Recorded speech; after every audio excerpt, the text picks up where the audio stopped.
5 minutes can change everything. For Sophia Reeves, it took exactly that long for a man she'd never met to walk into her bar, for a ghost from her past to resurface, and for Boston's most feared crime boss to claim her as his own in front of a room full of witnesses. 12 years she'd stayed invisible. 12 years since the night fire consumed her childhood home and erased her family from existence. Now, with Dominic Russo's arm locked around her waist and every eye in South Boston watching, her carefully constructed anonymity was about to shatter like glass under a boot heel. The news anchor's voice carried through the television mounted above the bar at the Crimson and Clover, professional and detached, as she described the violence tearing through Boston's underworld. Sophia Reeves wiped down the scarred mahogany counter with mechanical precision, her hands steady even as the words registered in that part of her brain that never stopped cataloging threats. Boston remains divided between two major crime families. The Russo organization controls South Boston and the waterfront. The Castellano family dominates the North End. Violence between the territories has claimed 14 lives this year alone. The screen showed crime scene tape, police lights painting brick walls in alternating red and blue, body bags being loaded into coroners' vans. Sophia's fingers tightened imperceptibly on the rag. She'd learned long ago that survival meant becoming background noise in rooms where power moved like a predator through tall grass. The pub itself was a relic from another Boston, all dark wood and brass fixtures, the kind of place where longshoremen had drunk their paychecks and bookies had run numbers in the back room since before the Second World War. Sophia had worked there for 2 years, pouring drinks and collecting tips, and making herself so thoroughly unremarkable that regulars couldn't pick her out of a lineup. She kept her dark hair pulled back in a simple ponytail, wore the standard black pants and white shirt that made her interchangeable with every other service worker in the city, and cultivated a quality of stillness that made people's eyes slide past her like water over stone. It was a skill born of necessity, of years spent in witness protection moving from name to name and city to city, always one step ahead of the men who wanted her dead for reasons she'd spent 12 years trying to forget. Across town, in an office that smelled of leather and old money, Dominic Russo stood at floor-to-ceiling windows overlooking the harbor and listened to his lieutenant explain why they'd lost $50,000 and 2 men to a Castellano raid. The office occupied the top floor of what the building permits listed as an import and export business, which was technically true if you didn't look too closely at what was being imported or who was paying for the exports. Dom was 31 years old and had been running the Russo organization for 3 years, ever since his father Antonio had drunk himself into an early grave, haunted by demons that Dom was only beginning to understand. He was tall and broad-shouldered with dark hair, swept back from a face that managed to be handsome and dangerous in equal measure, the kind of face that made people instinctively step aside on sidewalks. A serpent tattoo wound up his left forearm, detailed and beautiful and expensive, the ink work of an artist who understood that some men wore their history on their skin. The lieutenant, a thick-necked enforcer named Jackie Bones, shifted his weight and waited for the explosion. Dom Russo had a reputation for controlled fury, for violence delivered with surgical precision rather than wild rage, and that made him more frightening than his father had ever been. Antonio had been a brawler, all fists and shouting and broken furniture. Dominic was a chess player, always 3 moves ahead, always calculating the angle that would hurt most. "They hid our card game on Dorchester Avenue," Jackie said, his Boston accent thick enough to cut with a knife. "Took the cash, put Frankie and Mouse in the hospital. Broken ribs, concussions. They're alive, but they ain't pretty." Dom turned from the window, his dark eyes unreadable. The afternoon light caught the military watch on his wrist, a steel chronograph that had survived 2 tours in Afghanistan and still kept perfect time. "How many of Castellano's men?" he asked, his voice quiet in a way that made Jackie nervous. "3 confirmed. Maybe 4. The question wasn't how many had participated. The question was how many needed to pay for it. That was the calculus of organized crime, the mathematics of respect and retaliation that kept the city's underworld locked in an endless cycle of violence. Jackie cracked his knuckles, eager. We could hit their drug houses. Send a message. Dom shook his head once, a small economical movement. No drugs, that's the line. We don't profit off addiction. His father had run heroin through the port for 20 years, had watched the neighborhoods turn into graveyards while he counted money, and Dom had spent his first year as boss systematically eliminating that revenue stream.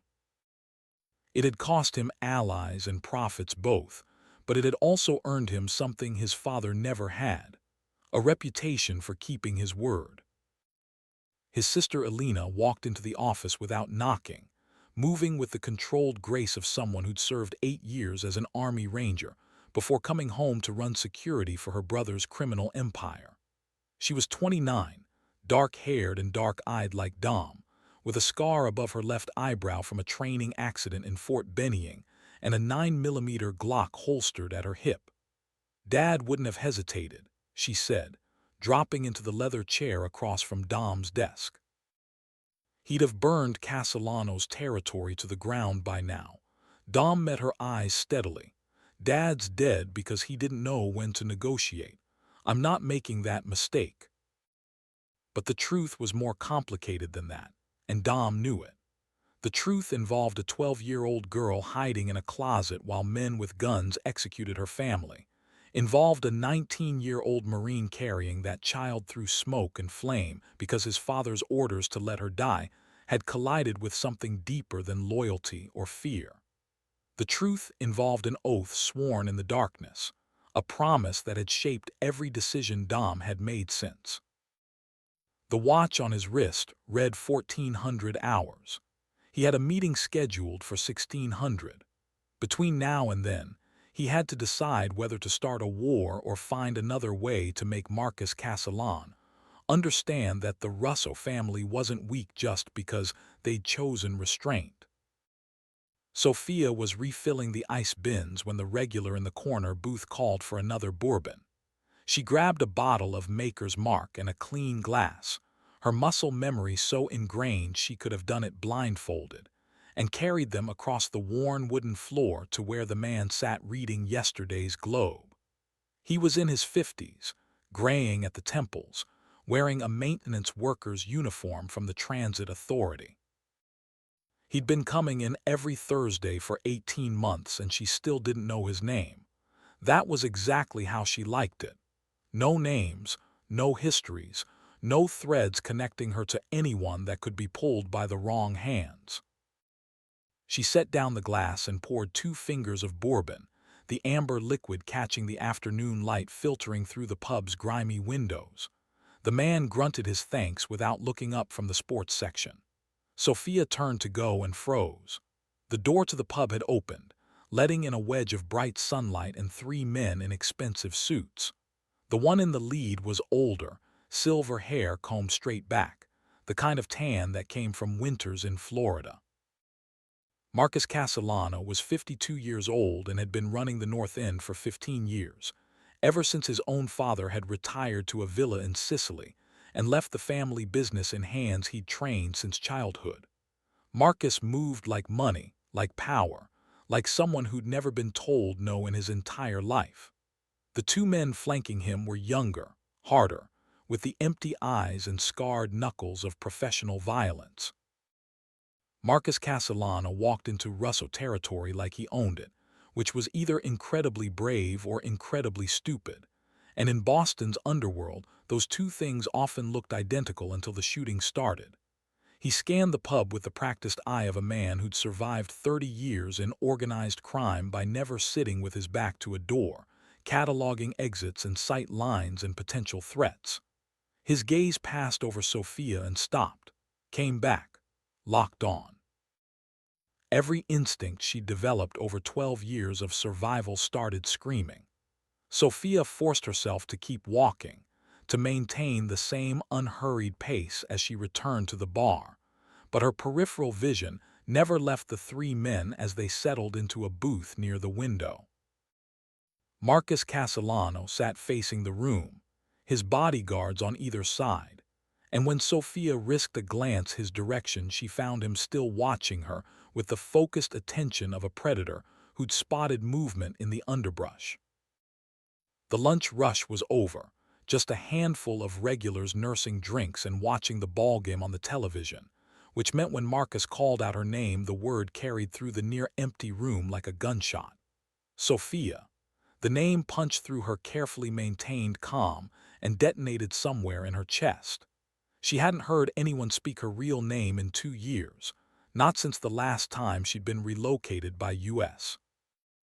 Marshals who'd grown increasingly frustrated with her inability to remember anything useful about the night her family died. She gripped the edge of the bar and turned slowly, every nerve ending firing warning signals. Marcus was smiling now, the expression never reaching his eyes. "You look familiar," he said conversationally, pulling out his phone with movements as casual as a man ordering lunch. "Have we met before?"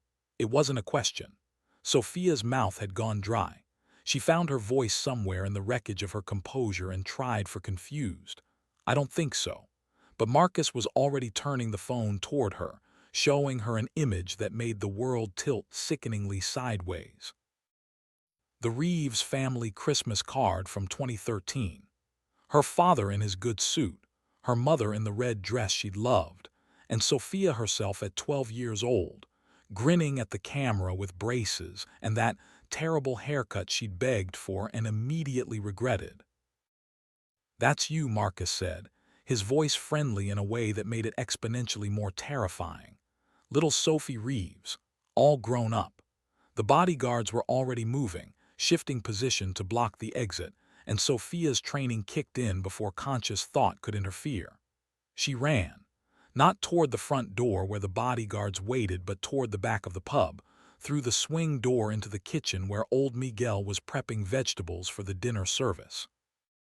He looked up startled as she blew past him, but she was already at the back door, slamming through it into the alley that smelled of garbage and standing water, her heart hammering so hard she could feel it in her throat. The alley dead ended 30 feet ahead, blocked by a chain-link fence topped with razor wire, and when Sophia spun to retreat the way she'd come, Marcus's bodyguards were already there, silhouetted against the light from the kitchen. One of them was smiling. She backed up against the brick wall, her hands instinctively rising in a defensive posture Alina Russo would have recognized, and watched the men advance. This was it. 12 years of running and hiding, and the constant low-level terror of discovery, all ending in a South Boston alley that probably still had her father's blood soaked into the bricks somewhere, if you knew where to look. The sound of car doors slamming made everyone freeze. The bodyguards turned just as Dominic Russo came around the corner flanked by his sister, and 4 men who moved with the coordinated purpose of people who trained together, fought together, bled together.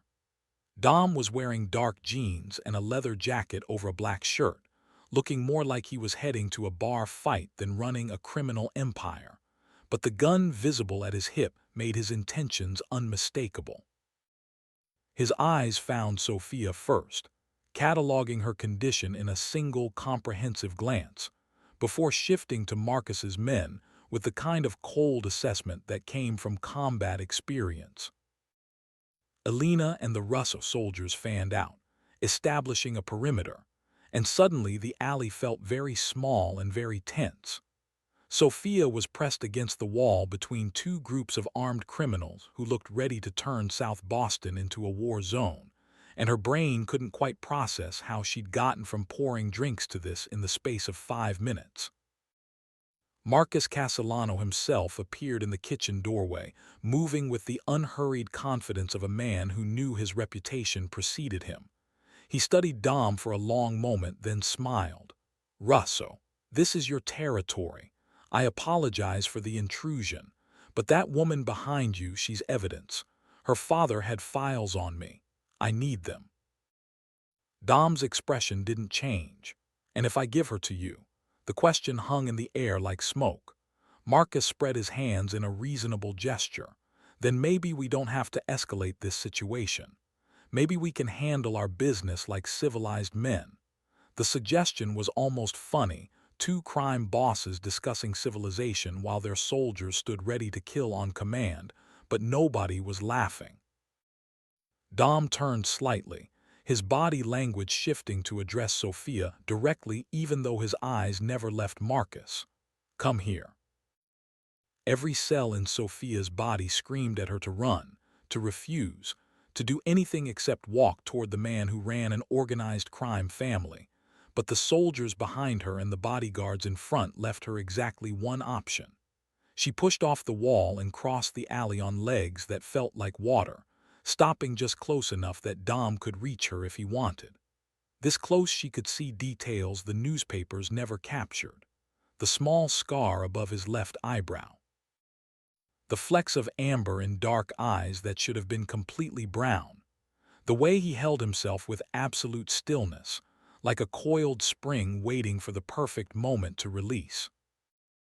Dom's hand closed around her wrist, not painfully but with unmistakable authority, and he pulled her against his side. His arm locked around her waist, holding her in place, and when he spoke his voice carried the kind of finality that ended arguments before they started. "She's mine now, under my protection. You want her, you go through the Russo family. All of us." The words detonated through Sophia's comprehension like a grenade. She twisted to look up at him, but his attention remained fixed on Marcus, his expression absolutely unreadable. Marcus's smile vanished. "You're making a mistake, Wolf." The nickname was deliberate, a reference to Dom's reputation for hunting his enemies with patient brutality, and the use of it in this context was a warning. But Dom just pulled Sophia tighter against him, his body language screaming possession and territory and challenge. Probably he agreed. "But I made a promise 12 years ago. I keep my promises." The statement made no sense to Sophia, but something flickered across Marcus's face. Recognition maybe, or memory. He studied them both for another moment, then gestured sharply to his bodyguards. "We're leaving, but this isn't over, Russo." The Castellano men backed out of the alley, weapons still visible, and disappeared around the corner. The sound of car engines starting and pulling away echoed off the brick walls. Only then did Dom release Sophia, stepping back to give her space. His soldiers were already moving, establishing a security perimeter, and Alina was on her phone calling in additional backup. Sophia's knees finally gave out, and she sat down hard on the grimy alley pavement, her breath coming in short gasps that might have been panic, or might have been the early stages of shock. Dom crouched in front of her, his eyes level with hers. "Can you walk?" Sophia nodded, not trusting her voice. "Good, because we need to leave. Now." Alina's pulling up the car. He stood and offered his hand. Sophia stared at it like it might be poisoned, her mind spinning through implications and consequences, and the dawning realization that whatever life she'd built over the past 2 years had just been obliterated as thoroughly as her childhood had. "Why did you do that?" she managed. "You don't know me." Dom's expression shifted into something complicated. "I know exactly who you are. Sophia Reeves, age 12, hiding in a closet while Marcus's men killed your family. I pulled you out, put you in witness protection, been making sure you stayed hidden ever since." The world stopped making sense.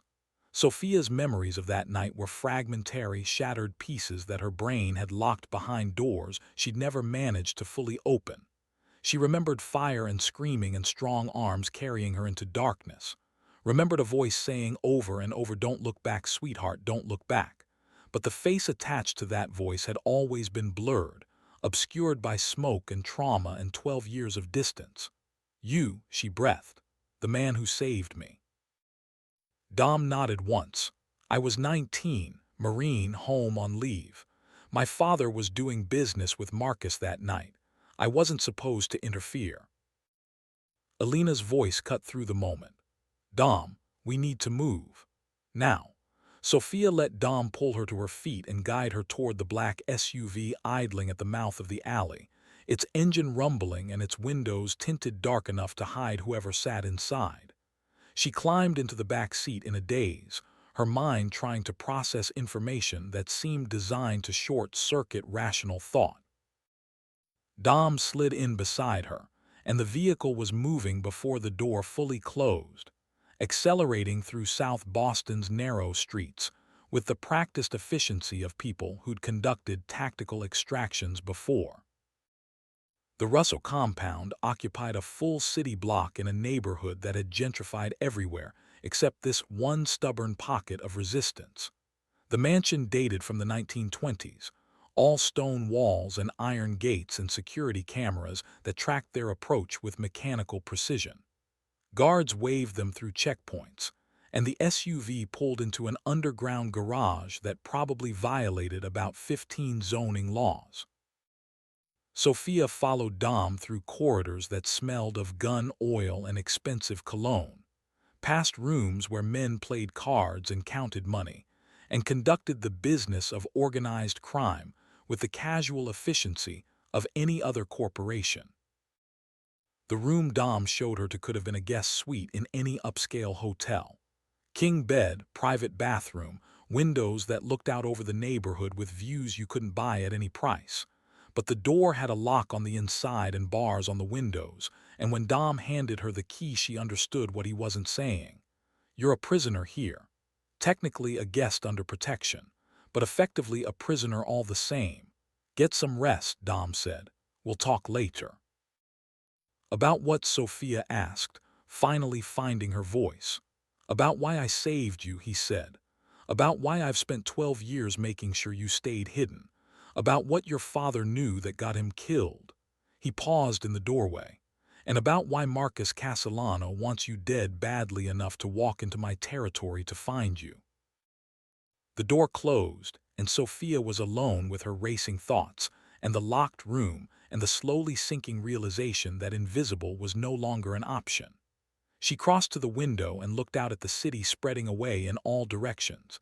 Millions of people living normal lives, going to normal jobs, sleeping in normal beds without armed guards and crime bosses, and the ghosts of murdered families haunting their dreams. Her reflection stared back at her from the darkening glass. Dark hair, pale skin, eyes that looked older than 24. She barely recognized herself. That night, unable to sleep, Sophia explored the room and found drawers full of clothes in approximately her size, and a closet with shoes and jackets and everything a long-term guest might need. Someone had planned for this contingency, which meant Dom Russo had known this day might come, had prepared for it. She was pulling on a sweatshirt when the knock came. Alina Russo entered without waiting for permission, carrying a bottle of water and a sandwich. "You need to eat," she said, setting them on the nightstand. Her tone suggested this wasn't a suggestion. Sophia sat on the edge of the bed. "Why is he doing this? Your brother, he could have let Marcus take me, ended whatever problem I represent." Alina studied her with the kind of assessment that came from military training and years of keeping dangerous people alive. "You really don't remember, do you? The night your family died." Sophia shook her head. "Fragments, fire, screaming, someone carrying me out, but never faces, never details." Alina pulled a chair around and sat, her posture relaxed but ready. "My brother was 19, fresh back from Afghanistan. Our father dragged him to that meeting because he wanted Dom to learn the family business, learn how things got handled."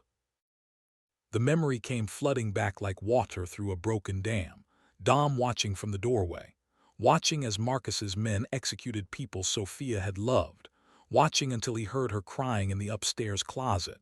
And then he stopped watching and started acting. Alina continued, "Shot one of Marcus's men, carried you out while the house burned, called in a favor with someone in witness protection. Our father found out and beat Dom unconscious. Said he was weak. Said he'd never run this family." Elena's smile was bitter. Funny how things work out. Sophia processed this, trying to reconcile the image of a teenage Marine defying his crime boss father with the man who'd claimed her in an alley a few hours ago. What promise did he make, she asked. Elena met her eyes, that he'd keep you alive. Marines take their oath seriously, even when the oath is to protect a child from his own father's world. She stood. Get some sleep. Tomorrow we start training. Training for what? To survive my brother's world. Because like it or not, you're part of it now. The days blurred into a routine that Sophia's old life wouldn't have recognized. Mornings with Elena in the compound's basement gym, learning Krav Maga techniques that prioritized brutality over elegance. Eyes, throat, groin. The soft targets that could disable someone twice your size. Afternoons studying the layout of the compound, memorizing exit routes and safe rooms and the protocols that governed life in an organization built on violence and loyalty in equal measure. Evenings picking through her father's belongings that Dom had somehow acquired over the years. Boxes of books and papers and photographs that witness protection had cataloged and stored and forgotten. It was in one of those boxes that Sophia found the journal. Leather-bound, fire-damaged, her father's handwriting filling pages with the meticulous detail of a prosecutor building a case. She read it in her locked room with her hands shaking, watching her father's voice emerge from the past to explain what had gotten him killed. Thomas Reeves had been building a RICO case against 3 families: Castellano, Russo, O'Brien. He'd documented murders and money laundering and corruption that reached from the street corners to the state house. And he'd known that doing so had painted a target on his family. The final entry, dated the night before the fire, made Sophia's blood run cold. They'll come tonight, I can feel it. I've hidden the files where only Sophie can find them. She's smart. When she's old enough, she'll understand. The lighthouse keeper guards the truth. Marcus Castellano, 8 murders. Antonio Russo, 12 murders. Seamus O'Brien, money laundering. Vincent Kane, FBI, took $2 million to look away. If anything happens to me, tell Sophie the lighthouse keeper knows the way home. I love my family. God forgive me for bringing this to their door. Sophia read the entry 3 times, her father's words burning themselves into her memory. Lighthouse keeper. She remembered family vacations to Marblehead, north of Boston, where her father would take her to see the lighthouse and buy her ice cream, and tell her stories about the keepers who tended the light through storms and wars and the slow march of history. The lighthouse keeper knows the way home. It was a clue. A map to wherever her father had hidden evidence that could bring down the men who'd killed him. She found Dom in his office working late, the room lit only by the desk lamp and the glow of computer screens showing security feeds from around the compound. He looked up when she entered, his expression shifting from focused to wary. I found my father's journal, Sophia said without preamble. He knew they were coming. He hid something, evidence. She held up the journal, open to the final page. The lighthouse keeper guards the truth. Dom read the entry in silence, his face unreadable. Then he picked up his phone and made a call. We need to talk. Neutral ground. Tomorrow morning. Warehouse on the waterfront. No, this is bigger than territory disputes. This is about ending the war. The warehouse Dom chose for the meeting sat on the edge of the harbor, a cavernous space that smelled of salt water and diesel fuel and decades of cargo that had passed through Boston's port. It was neutral territory, owned by neither Russo nor Castellano interests, maintained by the Longshoremen's Union as a place where business could be conducted without the weight of family histories pressing down too hard. Dom and Sophia arrived with Elena and 2 soldiers. Marcus brought an equal number. The 2 groups eyed each other across the concrete floor, like rival armies preparing for battle.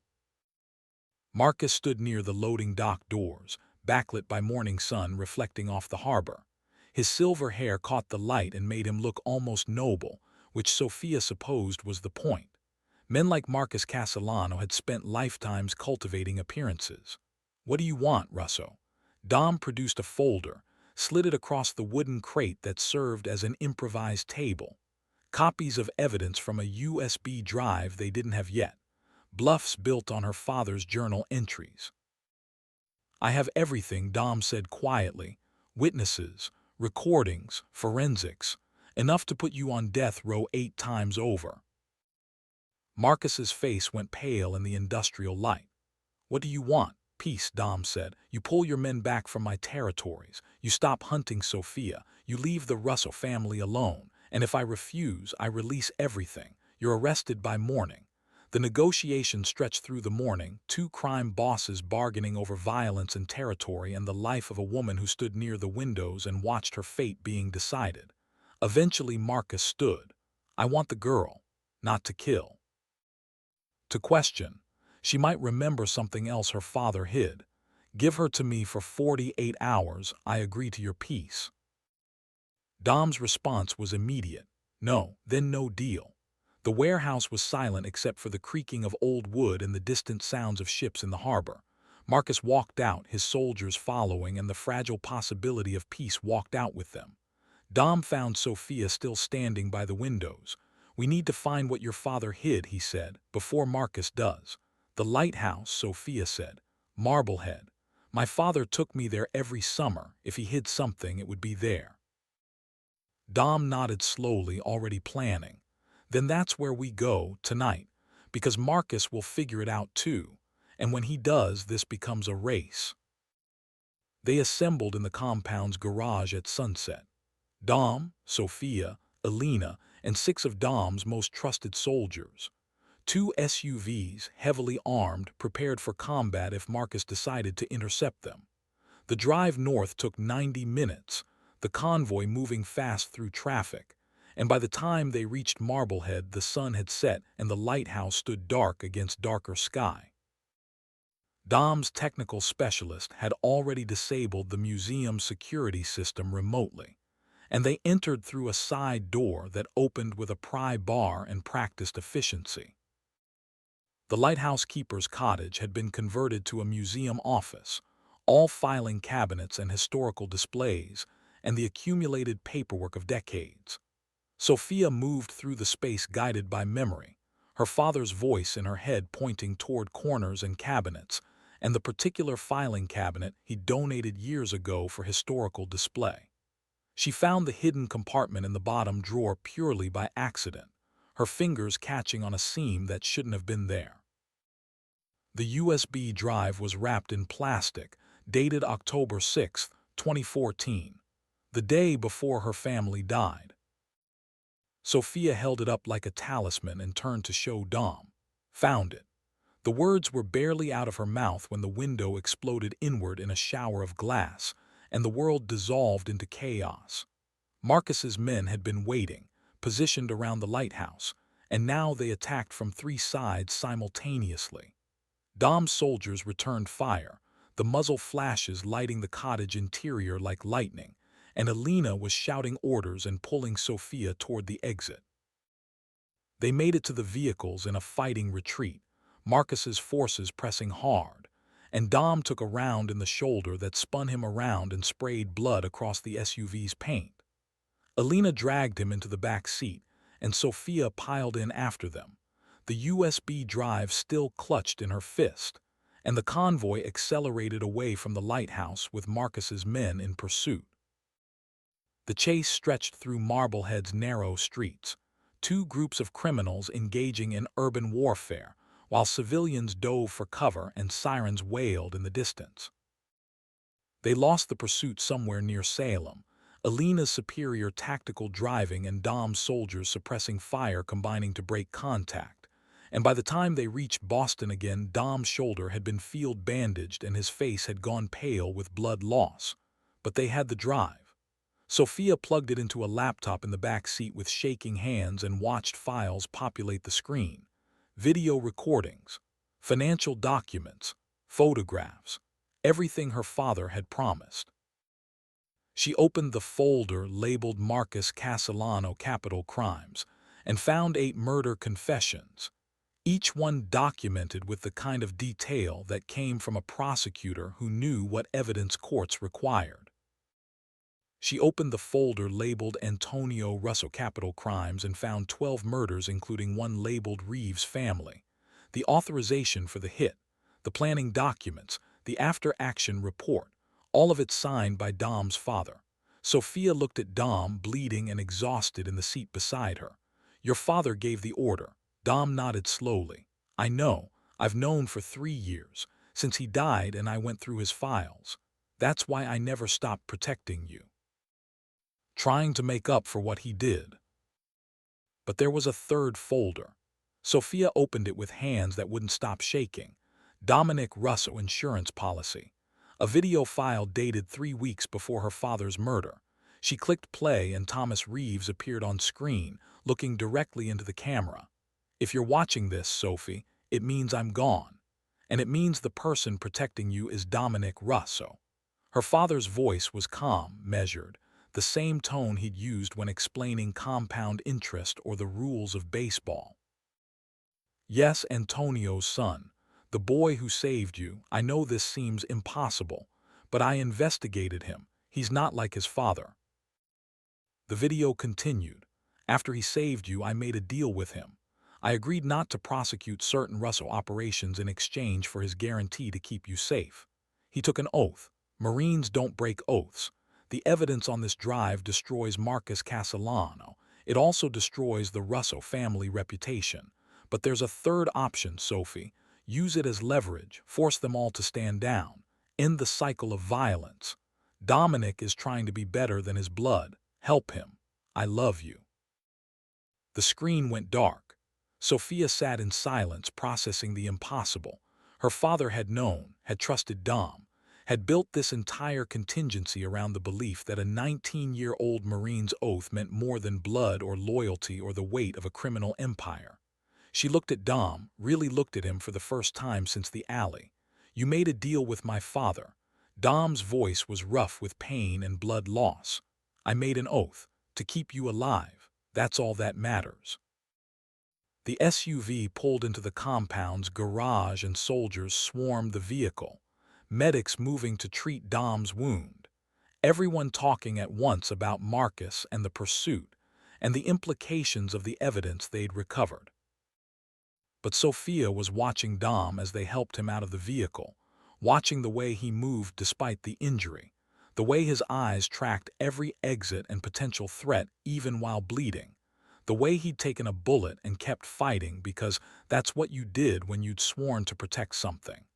She thought about her father's video, about 12 years of invisible safety purchased with one Marine's oath, about the USB drive in her pocket that could destroy everyone who'd ever hurt her family. And she thought about the choice her father had left her: burn it all down or build something better. The medics were leading Dom away when Sophia called after him. "Hey, Russo." He turned, his face pale but his eyes still sharp. "Thank you for keeping your promise." Dom's expression shifted into something that might have been surprise or might have been relief. "Ask me again in 12 years if it was worth it." Then he was gone, disappearing into the compound to get stitched up while Sophia stood in the garage holding evidence that could reshape Boston's underworld and wondering which version of justice her father would have wanted her to choose. She went to her room and sat on the bed and opened the USB drive again on her laptop. The files glowed on the screen like accusations. Marcus Castellano, Antonio Russo, Vincent Kane, Seamus O'Brien, all the men who'd profited from her family's death, all the crimes documented in excruciating detail, her father's life's work, and her choice now: release it and watch them all burn, or use it the way her father had suggested, as leverage, as the foundation for something better than endless cycles of revenge. Sophia thought about Dom bleeding in the SUV, thought about the oath he'd kept for 12 years at the cost of his father's approval and his family's peace, thought about the weight of promises and the price of protection. Then she closed the laptop and locked the door and tried to sleep, knowing that tomorrow she'd have to decide whether justice meant destruction or redemption. The USB drive sat on the nightstand, innocent and terrible, holding the power to end wars or start them. Outside, Boston continued its eternal rhythm. Cars moving through streets, lights coming on in windows, people living and dying and making choices that rippled outward through the city like stones dropped in still water. And in a compound in South Boston, a crime boss's oath and a prosecutor's daughter tried to figure out whether the violence that had brought them together could somehow be transformed into the peace that might save them both. 5 minutes had changed everything. The question now was what came next. Dawn broke over Boston like a wound opening, all red and gold lights spilling across the harbor while the city below continued its indifferent rhythm. Dominic Russo stood at the floor-to-ceiling windows of his office, his left shoulder wrapped in clean bandages that would need changing by afternoon, and watched the container ships navigate the shipping lanes his family had controlled for 3 generations. Behind him, on the desk, sat a secure laptop displaying the contents of Thomas Reeves's USB drive in all its damning detail. 47 witness testimonies, $200 million traced through shell companies and offshore accounts, 23 murders documented with forensic precision, and somewhere in those files, buried like a landmine waiting for the wrong step, was evidence that could destroy the fragile peace Dom had spent 3 years building. Alina walked in carrying coffee that smelled like it could strip paint, her face showing the exhaustion of someone who'd spent all night coordinating security and damage control after the Marblehead firefight. State police found shell casings at the lighthouse, she said without preamble. They're calling it gang-related but keeping the investigation open. We've got maybe 48 hours before someone connects it to us. Dom accepted the coffee and drank it black despite the way it burned going down. Marcus will make his move before then. He knows we have the drive, knows what's on it. Question is whether he tries to negotiate or eliminate the problem. The answer came 3 hours later when Father Donnelly called requesting Dom's presence for a sit-down. Marcus Castellano wants to talk. Neutral ground. No weapons, minimal security. The old priest's voice carried the weight of someone who'd mediated between crime families since before Dom was born. Dom was quiet for a moment, thinking. Not the church this time, Father. Too exposed after last time. There's an old factory on Seaport Boulevard. Been empty for years. We'll meet there. Noon. The priest agreed and ended the call. Dom turned to Sophia, who'd been sitting silently in the corner reviewing her father's files with the focused intensity of someone trying to memorize evidence for a trial. We're meeting Marcus today. You stay here with Alina. Lock down protocols. Sophia's head came up sharply. No. If you're negotiating about evidence my father died collecting, I'm there. Dom's first instinct was to refuse, to lock her in the safest room in the compound and throw every soldier he had at protecting her, but something in her expression stopped him. This wasn't the terrified bartender from the pub or even the shocked survivor from the alley. This was Thomas Reeves's daughter, and she'd inherited more than just his files. She'd inherited his backbone. Fine, Dom said, but you follow my lead. This is my world, my rules. Sophia stood, closing the laptop with a decisive click. Your world, my evidence. We do this together or we don't do it at all.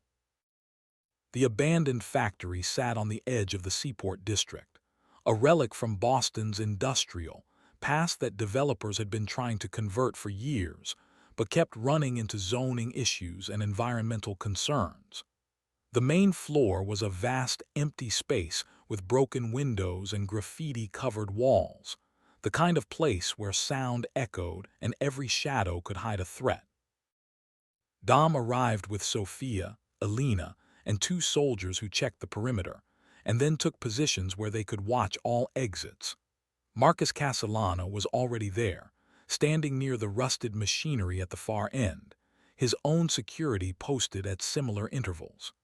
The 52-year-old crime boss looked diminished somehow in the harsh daylight filtering through broken glass, older than he'd seemed in the pub or at the lighthouse. The two groups eyed each other with the wary respect of predators forced to share territory.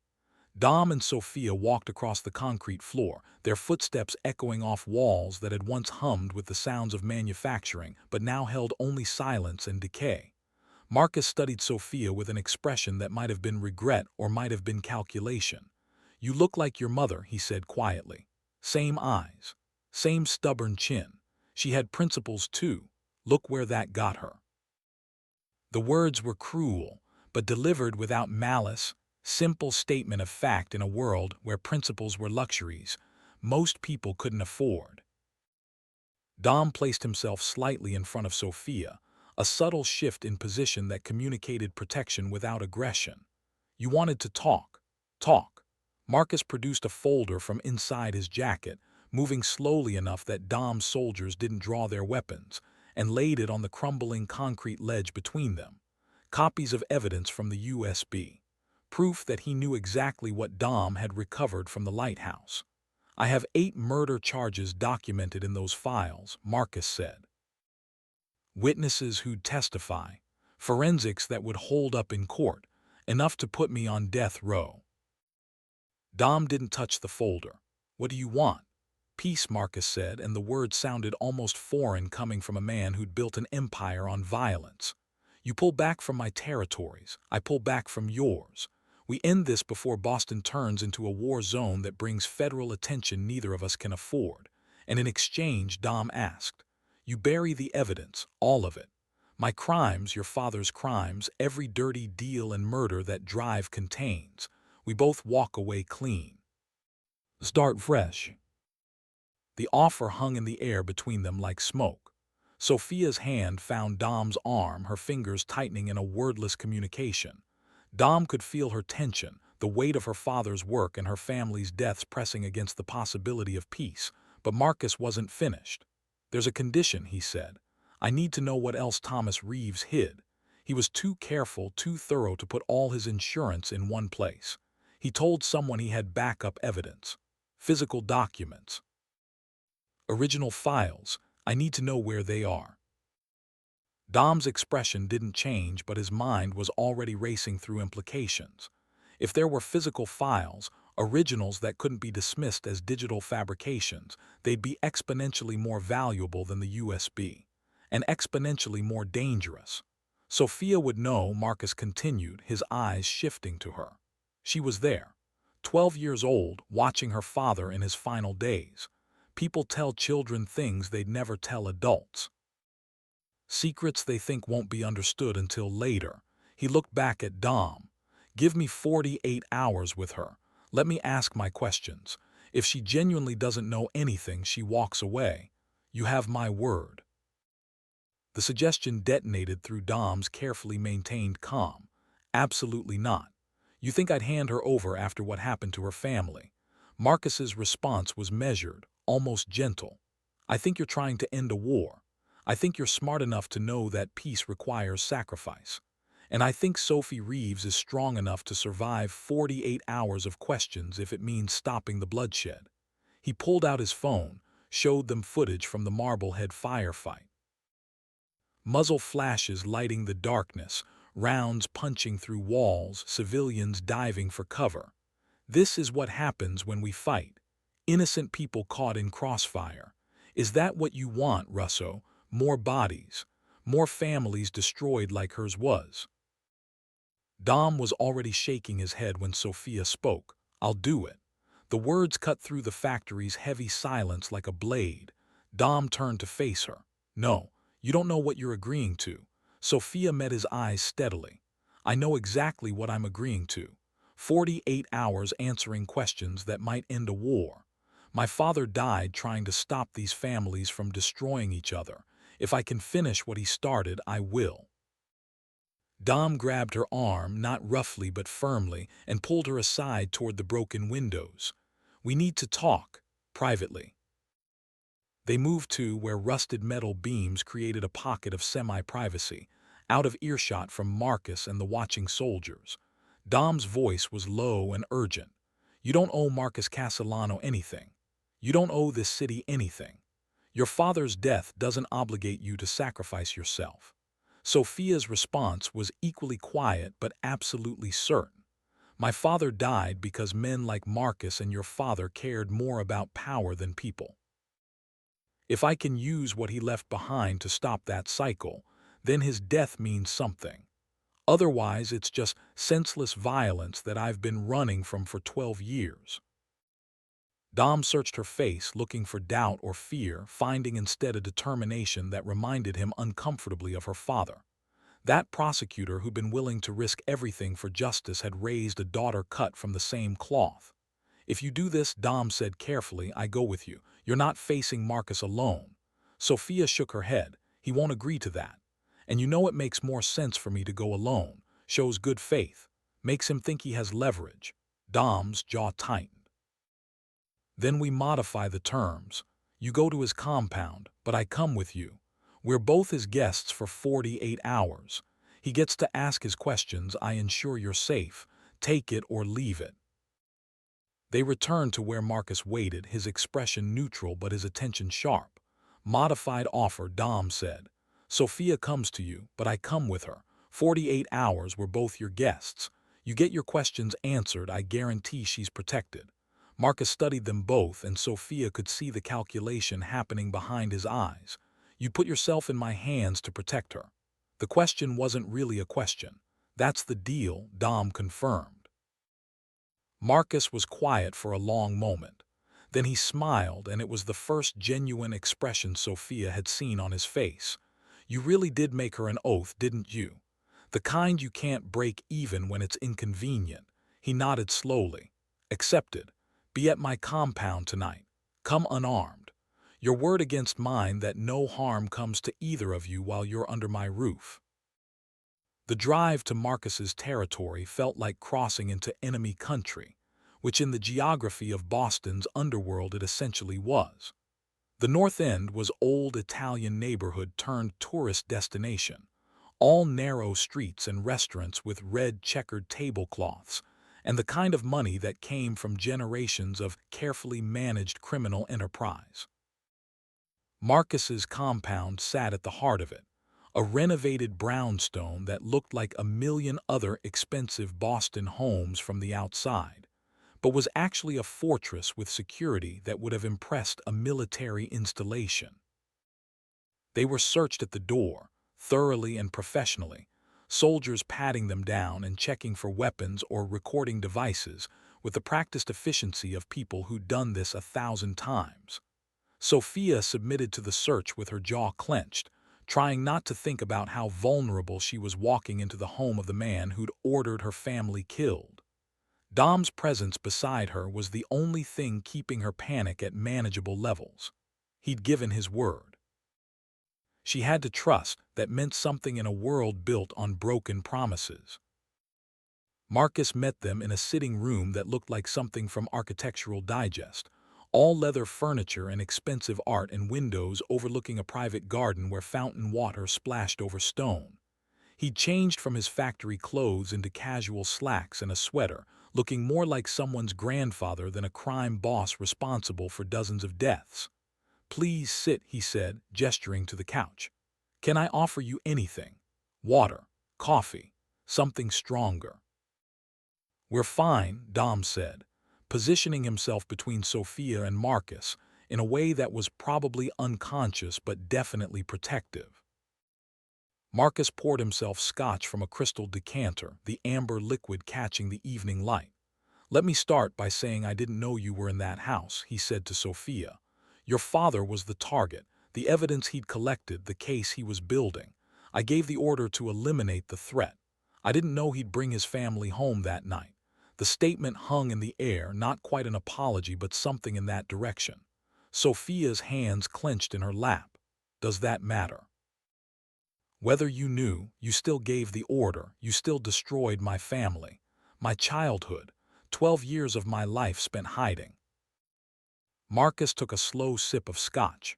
You're right, it doesn't change anything, but I want you to understand something about your father. He wasn't the hero you think he was. Dom's hand found Sophia's, squeezing once in warning or support. Marcus continued, his voice almost gentle. Thomas Reeves made deals with people like me. Looked the other way on small crimes to catch bigger fish. Let drug dealers operate so he could build cases against distributors. Put his ambition above the safety of the people he was supposed to protect. He was a good prosecutor, but he wasn't a good man. The words hit like physical blows. Sophia wanted to argue to defend her father's memory, but she remembered his final journal entry. God forgive me for bringing this to their door. He'd known that his choices, his investigation, his relentless pursuit of the case had endangered his family. I'm not asking you to forgive me, Marcus said. I'm asking you to understand that we're all covered in blood. Some of us just wear badges while spilling it. Now, let's talk about what your father hid. The backup evidence. The insurance policy he mentioned to multiple people in the weeks before his death. The interrogation stretched through the evening and into night. Marcus asked about her father's habits, his routines, places he'd taken her in the months before the fire. Sophia answered as honestly as she could, dredging up memories she'd spent 12 years trying to bury. Her father's study with its locked filing cabinets. Weekend trips to museums and historical sites. The way he'd started acting paranoid toward the end, checking over his shoulder, making her memorize phone numbers and safe contact procedures. It was near midnight when the memory surfaced. Sophia was exhausted, running on adrenaline and coffee when Marcus asked about family heirlooms, things your father might have given you for safekeeping. The image came flooding back with crystalline clarity. Her mother's locket, heart-shaped gold on a delicate chain. Her father had pressed it into her hands the night before the fire, his expression serious. Keep this safe, sweetheart. It's important. She'd worn it every day through the early years of witness protection, a connection to the family she'd lost, until she'd lost the locket itself. I had a locket, Sophia said slowly. My mother's, gold, heart-shaped. My father gave it to me the night before. She paused, memory sharpening. He said it was important, not just sentimental. Important. Marcus leaned forward. Where is it now? Lost, Sophia said. I was 16 in a group foster home in Worcester before my final placement. The locket disappeared. I thought someone stole it, but maybe I just misplaced it. The look that passed between Marcus and Dom communicated everything without words. If the locket contained evidence, it was still out there, waiting to be found. Marcus stood, already pulling out his phone. Then we take a trip to Worcester. Tonight, Dom was on his feet immediately. That wasn't the deal. The deal was 48 hours of questions in your home, not road trips to secondary locations. Marcus's smile was understanding but implacable. The deal was I get answers. Sophie just gave me one. The locket is the key. We find it, we find what Thomas hid. You want peace. This is how we get it. Dom looked at Sophia, a wordless question in his eyes. She nodded once. Let's go. The convoy that left Marcus's compound an hour later consisted of 2 SUVs, 6 heavily armed men, and an atmosphere of tension thick enough to choke on. Sophia sat in the back seat between Dom and Marcus, watching Boston give way to highway and then to the smaller cities west of the metropolitan area. Marcus made conversation like they were on a normal road trip, talking about the history of organized crime in Massachusetts, the way the old families had controlled everything from the docks to the state house, until federal prosecutions in the 90s had broken their power. Your father was part of that, Marcus said. The new generation of prosecutors who thought they could clean up corruption with RICO charges and witness testimony. Some of them were honest, most weren't. They just wanted the old guard gone so their own people could move in. Sophia listened despite herself, hearing her father's world described from the perspective of the men he'd fought against. It was disorienting, like looking at a familiar painting and realizing the frame was part of the art. Do you regret it, she asked, the life you chose, the things you've done? Marcus was quiet for a long moment. I regret the waste, he said finally, all the potential destroyed, all the lives that could have been lived differently. But regret doesn't change anything. It's just another weight you carry until it crushes you or you learn to put it down. He looked at Dom. Your father never learned that, carried his guilt like a cross until it killed him. Dom's expression was unreadable, but Sophia felt him tense beside her. Antonio Russo had died of liver failure 3 years ago, his body destroyed by decades of heavy drinking. But the real cause had been the weight of crimes he couldn't escape. The foster home in Worcester was exactly as Sophia remembered it.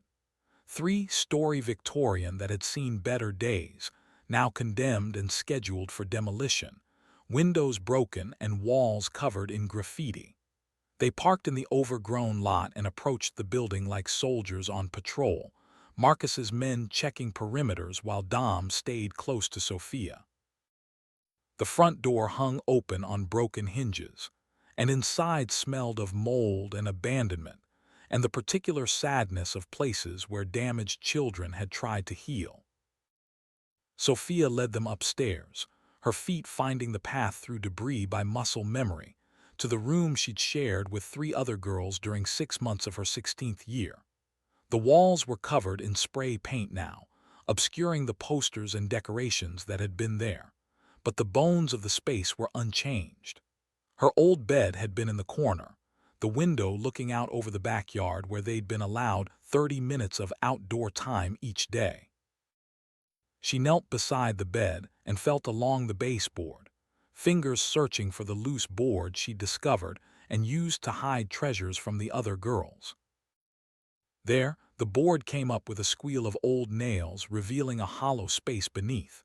Inside was exactly what she remembered: a cheap bracelet, a photograph of her family, a birthday card from a social worker who tried to help, and beneath it all, dusty but intact, her mother's locket. Sophia lifted it with shaking hands, the gold chain sliding through her fingers like water. Marcus moved closer, his attention laser-focused. Open it. The locket's clasp was stiff with age, but it opened, revealing the tiny photographs inside. Her mother on one side, her father on the other, both smiling at the camera in a moment of happiness that felt impossibly distant. But behind her father's photograph, hidden in the shallow space where the picture sat, was something else. A micro SD card so small it was almost invisible, held in place with a tiny piece of adhesive. Sophia extracted it carefully, holding it up to the light. This is what he hid, the insurance policy. Marcus held out his hand. May I? It wasn't really a request. Sophia looked at Dom, who gave a barely perceptible nod and handed over the card. Marcus produced a phone and a card reader from his pocket, the kind of preparation that suggested he'd expected to find exactly this.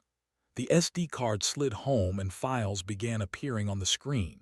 Marcus's men crowded around to look, but his face had gone pale. What is it? Dom asked. Marcus turned the phone so they could see. Not financial records, not more witness testimony, a video file. Thomas Reeves on screen, recorded in what looked like his office at the courthouse, the date stamp showing 2 days before his death. Marcus hit play and Sophia's father's voice filled the abandoned foster home. My name is Thomas Reeves, federal prosecutor. If you're watching this, I'm dead. Marcus Castellano ordered my death. Vincent Kane facilitated it. Antonio Russo executed it. But I'm not innocent either. The confession continued, her father's voice steady despite what he was admitting. I made deals with criminals to build bigger cases. I let small crimes slide to catch bigger fish. I put my ambition above justice, above the safety of my own family.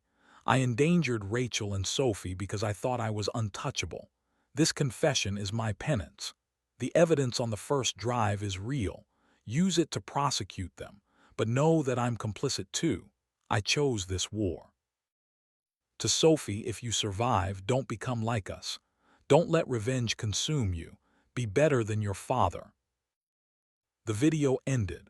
Sophia felt like she'd been punched in the chest, all the air driven from her lungs. Her father, the hero of her childhood memories, the man she'd spent 12 years believing had died defending justice, admitting his own corruption, his own role in the violence that had consumed their family.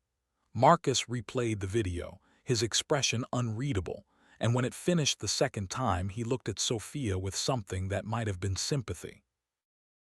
"Your father was right about one thing. This war consumes everyone. I'm done fighting." He pulled up contacts on his phone, typed rapidly. "Here's my final offer. I keep this confession buried. Your father's reputation stays intact. You keep the murder evidence buried. My crimes stay hidden. We both walk away. True peace. No more bodies, no more families destroyed." Dom's voice was sharp. "How do we trust you?" Marcus met his eyes. "You trusted me for 48 hours in my home. I kept my word. I could have killed you both a dozen times tonight. I didn't. That's how." The drive back to Boston was silent, everyone processing what they'd discovered.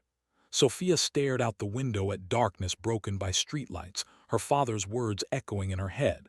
"Don't become like us." But what did that mean when every option involved compromise?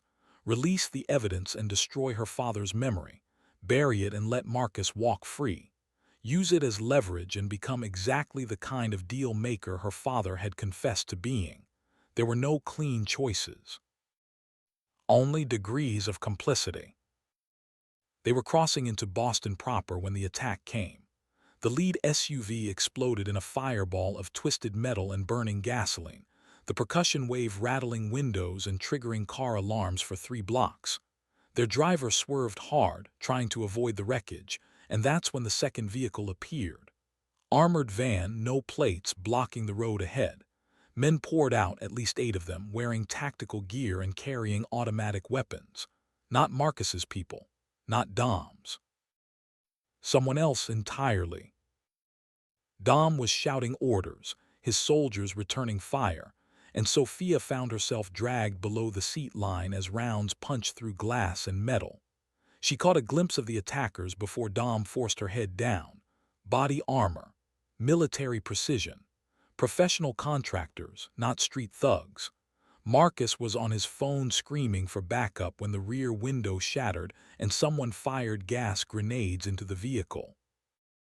Smoke filled the interior, choking and blinding, and then the doors were being ripped open and hands were dragging Sophia out. She fought using every technique Alina had taught her, going for eyes and throat and groin, but there were too many of them. She heard Dom roaring her name, heard gunfire and breaking glass and the wet sounds of combat, and then someone pressed a weapon against her temple and everything stopped. The smoke cleared enough to see Dom on his knees, 3 guns trained on him, blood running from a cut above his eye. Marcus was similarly restrained, his expensive clothes torn and dirty, his silver hair disheveled. The man holding Sophia spoke for the first time. "Vincent Kane sends his regards." The name detonated through Sophia's awareness. Kane, the corrupt FBI agent from her father's files, the one who'd taken $2 million to look the other way. But how did he know about the locket? How did he know they'd be here? Unless... The realization hit like ice water. Someone had been feeding him information. Someone in this convoy. One of Marcus's men or Dom's. A mole who'd been reporting their movements. The professional speaking to them continued. "Mr. Kane would like to thank you for recovering the evidence he's been searching for. Saved him considerable trouble. Now if you'll just hand over both drives, the USB and the SD card, everyone walks away." Sophia felt Dom tense beside her, preparing to do something stupid and heroic. She spoke before he could. "We don't have them here. They're secured. Safe locations. You kill us, they get released automatically." It was a bluff, but delivered with enough conviction that the professional hesitated. His phone rang. He answered, listened, his expression growing darker. When he ended the call, his weapon was already rising. "Change of plans. Mr. Kane says no loose ends." The words were barely out when the world exploded into violence again. An SUV crashed through the barricade, not slowing, just pure momentum and Detroit steel meeting tactical positioning. Marcus's backup. Men poured out firing, and suddenly the professional contractors were caught between 2 forces. The man holding Sophia spun to address the new threat, and Dom moved. Faster than should have been possible for someone his size, driving his shoulder into the nearest gunman, and grabbing the dropped weapon in one fluid motion. Elena was out of the rescue vehicle, her face a mask of focused fury, directing fire with the precision of someone who'd led soldiers in combat. Dom covered Sophia, pulling her toward the new vehicle while Marcus's men and the Russo forces worked in unexpected coordination to suppress the contractors. It was chaos and choreography all at once, two crime families fighting together against a common enemy. One of the contractors tried to cut off their escape, and Marcus himself appeared, putting two rounds center mass with the clinical efficiency of someone who'd been killing people since before Sophia was born. They made it to the vehicle in a running firefight, rounds sparking off pavement and punching through metal, and Elena was accelerating before the doors fully closed. Sophia found herself pressed between Dom and Marcus in the back seat for the second time that night, both men bleeding from various wounds, both breathing hard. The convoy that had left Worcester was scattered or destroyed, but they were alive. Dom's phone was ringing. He answered, listened, his face growing grim. That was our security at the compound. Kane's people hit us 20 minutes ago, tried to breach the safe room where we store sensitive materials. My men held them off, but it was close. Marcus made his own call, spoke rapidly in Italian, ended it looking equally troubled. Kane hit my businesses too, tried to steal files from my legitimate operations. He's going scorched earth, trying to destroy anything that could connect him to your father's investigation. Sophia's mind was racing through implications. Kane had been quiet for 12 years. Why surface now? Why risk exposure by attacking both families simultaneously, unless he knew something they didn't? Unless there was a deadline they weren't aware of. Dom voiced what she was thinking. He knows about the evidence, both drives, which means someone's been feeding him information from the beginning. Someone who knew about the lighthouse, about the locket, about our movements tonight. He looked at Marcus, someone in one of our organizations. Marcus's expression was carved from stone. When I find out who, they'll wish Kane had killed them first. But that's later.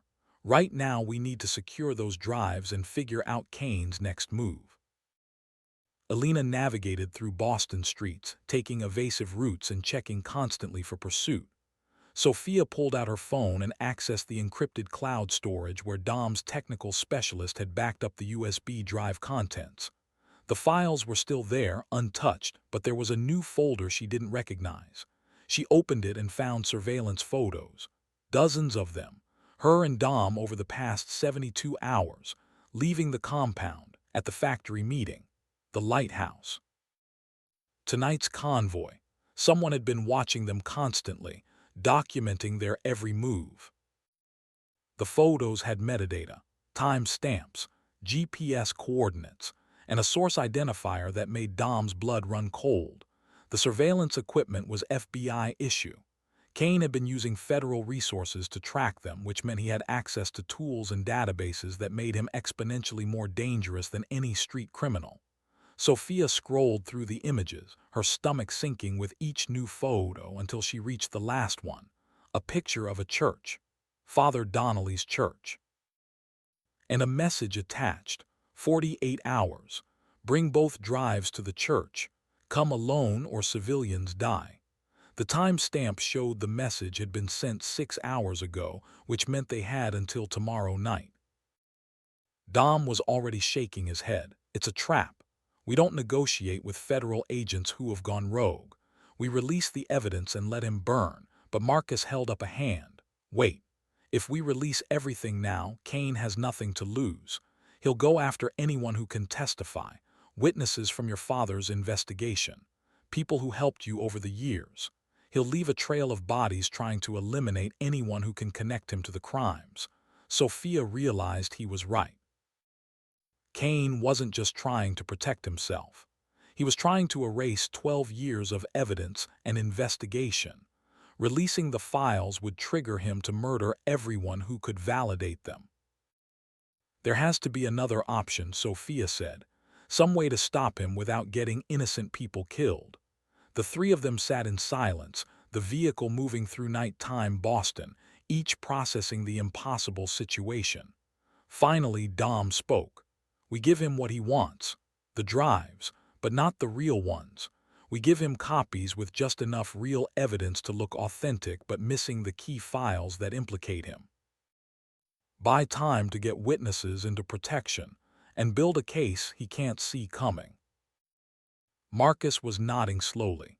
Meanwhile, we work together, my resources and yours. Find out who's been leaking information, close that gap. Then we take Kane down properly, legally if possible, otherwise if necessary. It was the closest thing to a partnership the two crime bosses had ever discussed. Sophia looked between them, seeing the calculation in both their eyes, the weighing of trust against necessity.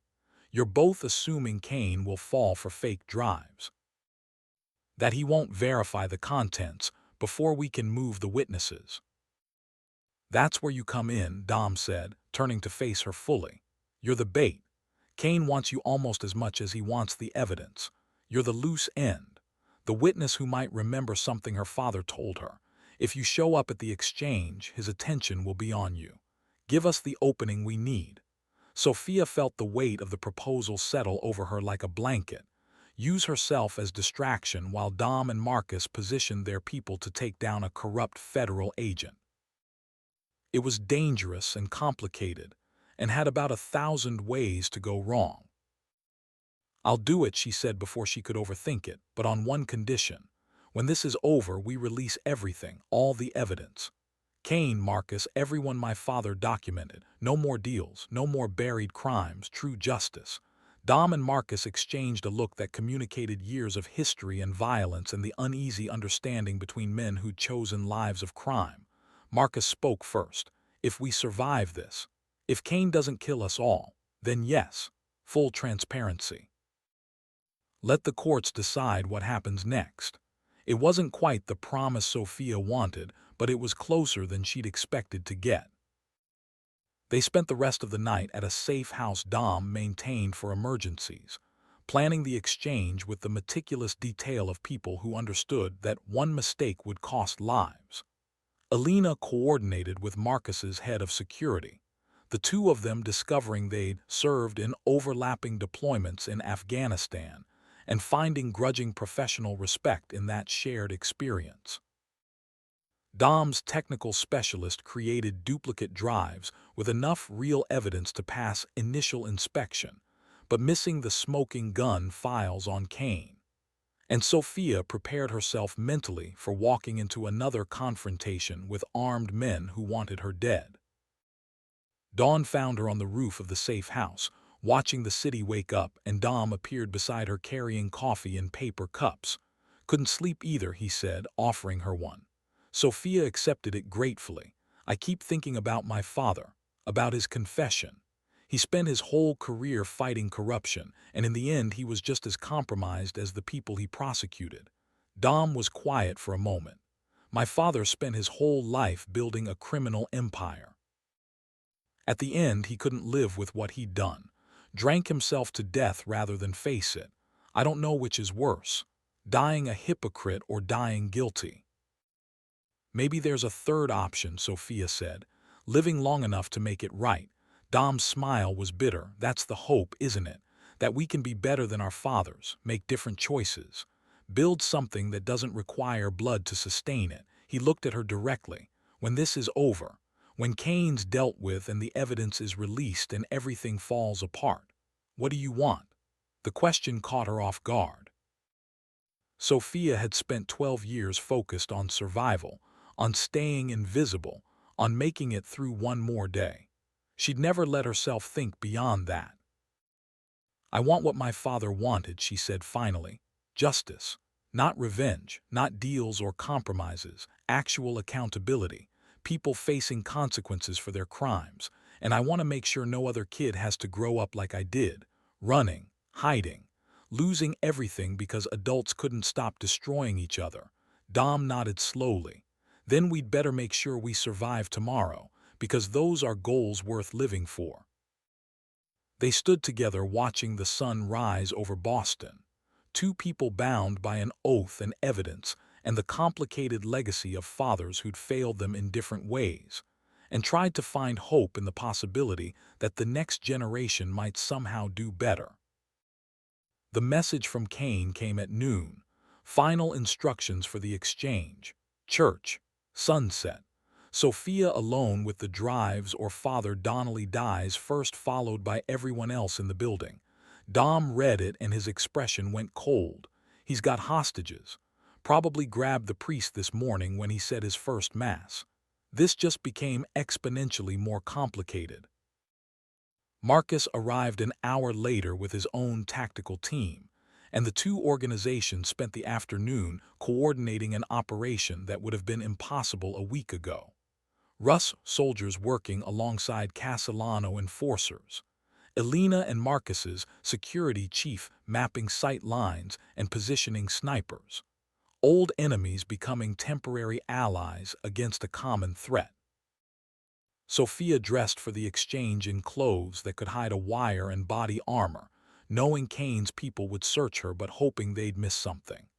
Dom insisted on tripling the backup plans, positioning teams at every possible exit and angle, preparing for Cain to betray the terms and try to kill everyone. "You don't have to do this," he said for the dozenth time. "We can find another way." But Sophia knew there wasn't another way. This was the path her father's choices had laid out. The only route that didn't end with more bodies and more years of running. As the sun began its descent toward the horizon, Sophia climbed into the vehicle that would take her to the church. Dom caught her hand before she could close the door. "The oath still stands. Whatever happens in there, I'm keeping you alive, even if I have to burn Boston to do it." Sophia squeezed his fingers once. "I know, that's what scares me." Then the door closed and the vehicle pulled away, carrying her toward an ending that would determine whether 12 years of hiding had been preparation for justice, or just a delay before the violence finally caught up with her. The church looked peaceful in the evening light, exactly as it had when they'd first met there, but Sophia knew that peace was illusion.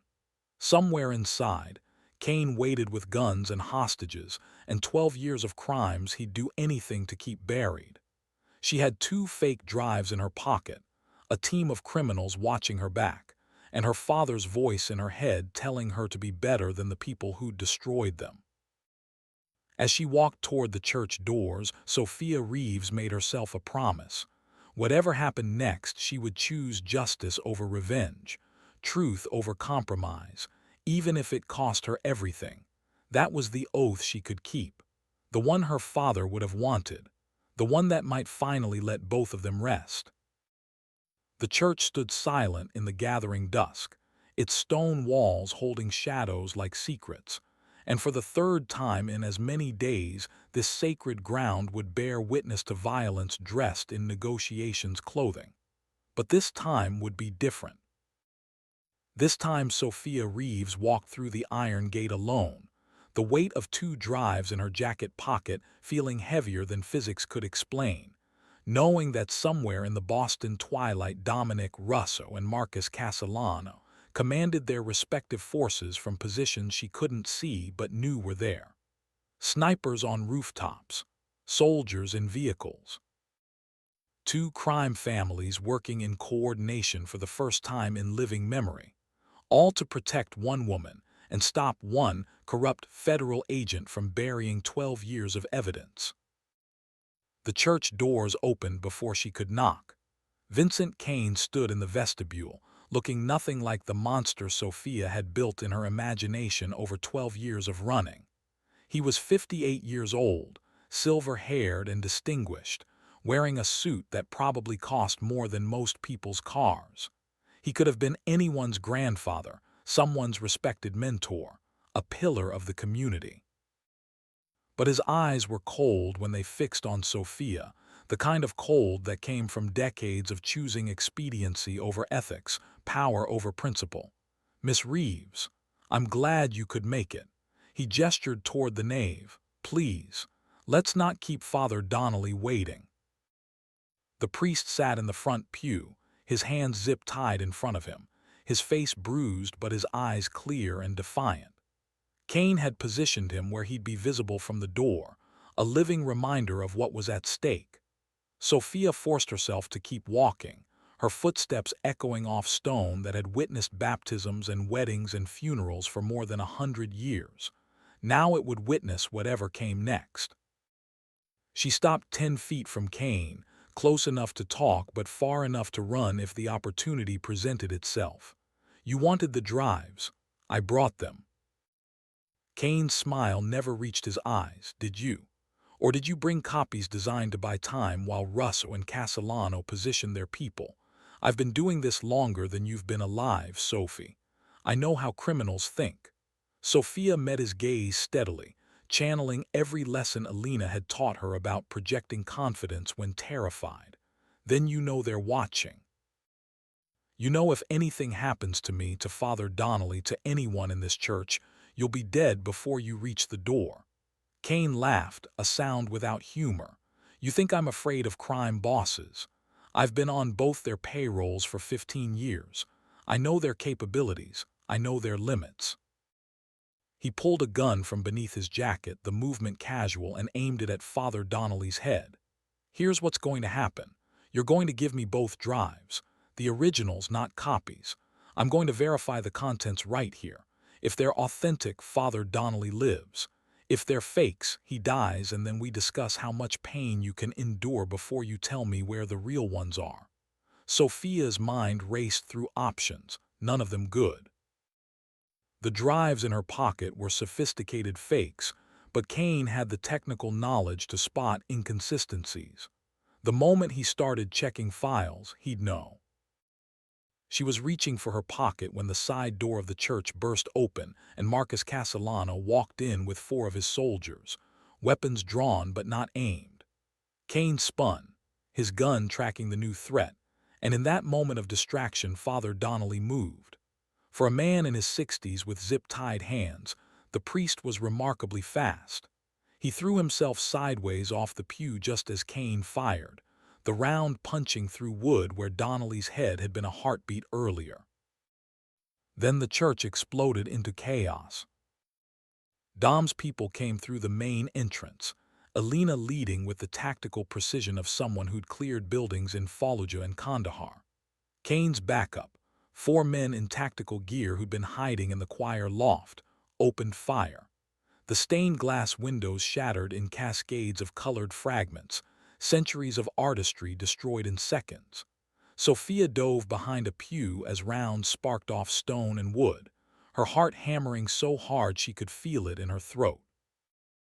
This was the nightmare scenario, the exchange turning into a firefight with Father Donnelly caught in the middle. Marcus's voice cut through the gunfire, commanding an absolute ceasefire. "Everyone stand down." The shooting stopped, replaced by a tense silence broken only by the sound of shell casings settling on tile and someone's labored breathing. Kane stood in the center aisle, his weapon now pressed against Father Donnelly's temple, the priest held in front of him like a shield. One more step and the priest dies. I didn't spend 20 years building my career to let some dead prosecutor's daughter destroy it.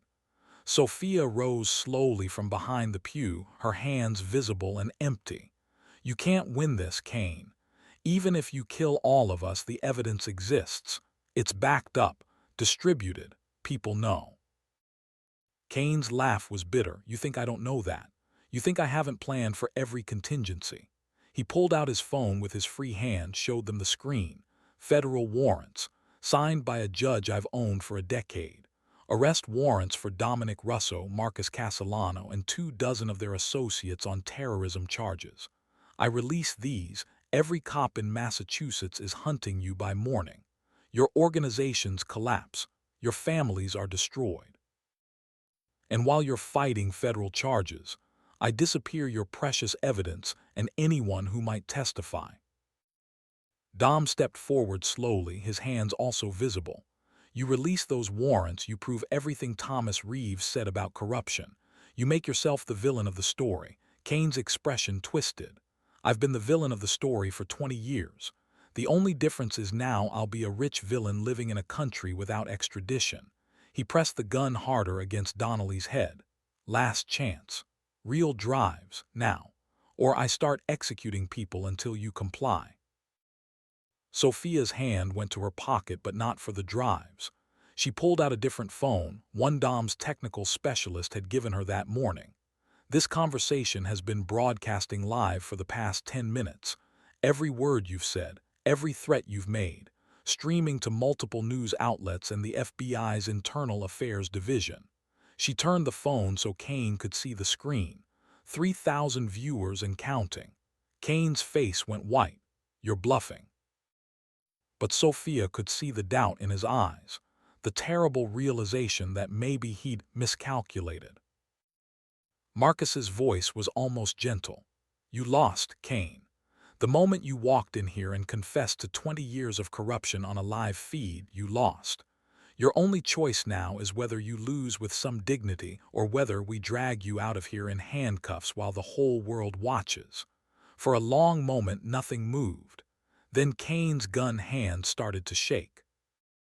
His finger tightened on the trigger and Sophia knew he was going to do it, was going to kill Father Donnelly just to make them hurt, when the rifle shot cracked from somewhere high and distant. The round took Kane in the shoulder, a perfect non-lethal hit that spun him away from the priest and sent his weapon clattering across the floor. Elena's voice came through the radio. "Target neutralized. Donnelly is clear." Dom's soldiers moved in immediately, securing Kane and getting Father Donnelly to safety. Kane was on the floor bleeding and cursing when Sophia walked over to stand above him. He looked up at her with hatred and pain, and the desperate fury of a man who'd gambled everything and lost. "You should kill me," he said through gritted teeth. "That's what your father would have done. Put a bullet in my head and be done with it." Sophia looked at him for a long moment, feeling the weight of 12 years of fear and anger and grief pressing down on her. She thought about her father's confession, about the cycle of violence that had consumed everyone who touched this case, about Dom's oath and Marcus's grudging honor and the possibility that maybe, just maybe, there was a different way. "I'm not my father," she said quietly, "and you're not worth becoming a killer over."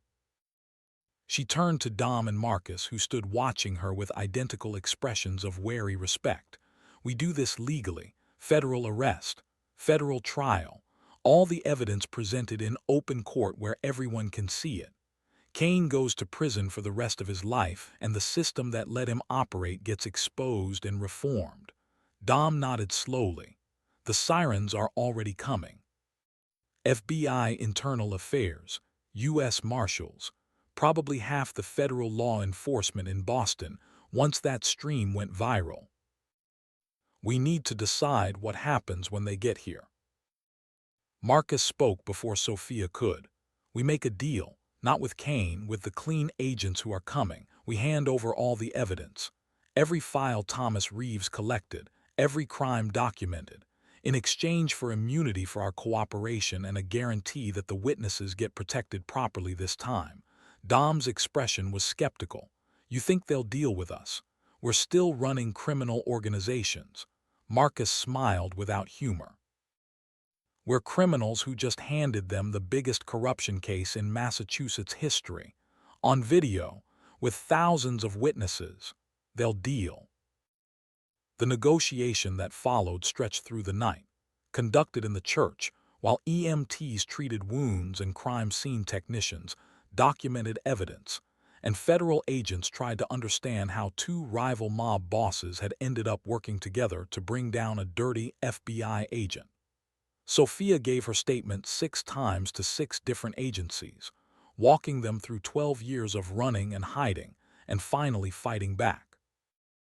The drives were turned over to a federal prosecutor who'd driven in from the D.C. office specifically, because no one in Boston could be trusted not to be compromised. By the time the sun rose over Boston for what felt like the 100th time in a week that had aged everyone involved by years, Vincent Kane was in federal custody facing charges that would keep him imprisoned until he died. The evidence Thomas Reeves had collected was now part of an official investigation that would eventually bring down 23 federal agents, 7 judges, and 14 politicians. And Sophia stood outside the church watching the circus of media and law enforcement and trying to process the fact that it was finally over. The running, the hiding, the constant fear that someday someone would recognize her and finish what they'd started 12 years ago. Dom found her there, his shoulder freshly bandaged, looking as exhausted as she felt. The U.S. attorney wants to meet with us tomorrow, discuss terms for our cooperation. Sophia turned to face him. What are you going to tell them? Dom was quiet for a moment. That I'm willing to testify, willing to help clean up the mess my father and men like Marcus made. But I'm not walking away from my organization. I'm going to run it differently, legitimize what I can, minimize the harm of what I can't. Try to be better than the blood that made me. Sophia thought about that, about the possibility of redemption, about whether someone born into a criminal empire could choose a different path even while staying in that world. Your father killed mine. Your family destroyed everything I had. But you saved me, twice. Kept your oath when it cost you everything. She met his eyes. I don't forgive what was done, but I respect what you're trying to become. Dom nodded slowly. That's all I can ask for. The question is what you're going to do now. You're free, really free for the first time in 12 years. You could go anywhere, be anyone. Sophia looked back at the church, at Father Donnelly being helped into an ambulance, at Marcus Castellano giving a statement to federal agents with the weary resignation of a man who knew his world was ending. I'm going to stay, she said. I'm going to use my father's evidence to build something. A foundation, resources for witnesses who need protection, support for families torn apart by crime and corruption. Make sure what happened to us doesn't happen to anyone else. It was the answer she'd been moving toward since finding her father's journal, the path that felt like finishing what he'd started. The trial happened 6 months later in federal district court, a media circus that filled every seat in the courtroom and dominated news coverage for weeks. Sophia testified for 3 days, walking the jury through her father's investigation, the massacre that killed her family, 12 years in witness protection, and the evidence that had finally brought Cain down. The defense tried to discredit her, suggested she'd manufactured evidence with Dom Russo's help, claimed the whole thing was a mob conspiracy to eliminate a federal agent who'd been investigating them. But the recordings didn't lie. Cain's own words condemning him, the financial records proving 20 years of corruption, the witnesses who came forward once they knew it was safe. The verdict came down on a Friday afternoon. Guilty on all counts: conspiracy, murder, corruption, racketeering. The judge sentenced Cain to life without possibility of parole, and as the marshals led him away, he looked at Sophia one last time. His expression was empty now, all the anger and arrogance burned away, leaving just an old man who'd gambled everything on power and lost. She felt nothing watching him go, not satisfaction, not revenge. Just the quiet certainty that this particular chapter was finally closed. The collateral damage from the trial reshaped Boston's underworld and law enforcement both.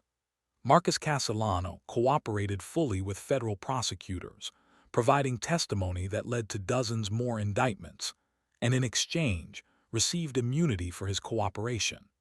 He retired from active leadership of his organization at 53, turning control over to his nephew with strict instructions to transition toward legitimate business. Dom did the same, gradually shifting the Russo family operations away from protection rackets and illegal gambling toward security services and real estate development. It wasn't perfect, it wasn't clean, but it was better than the alternative.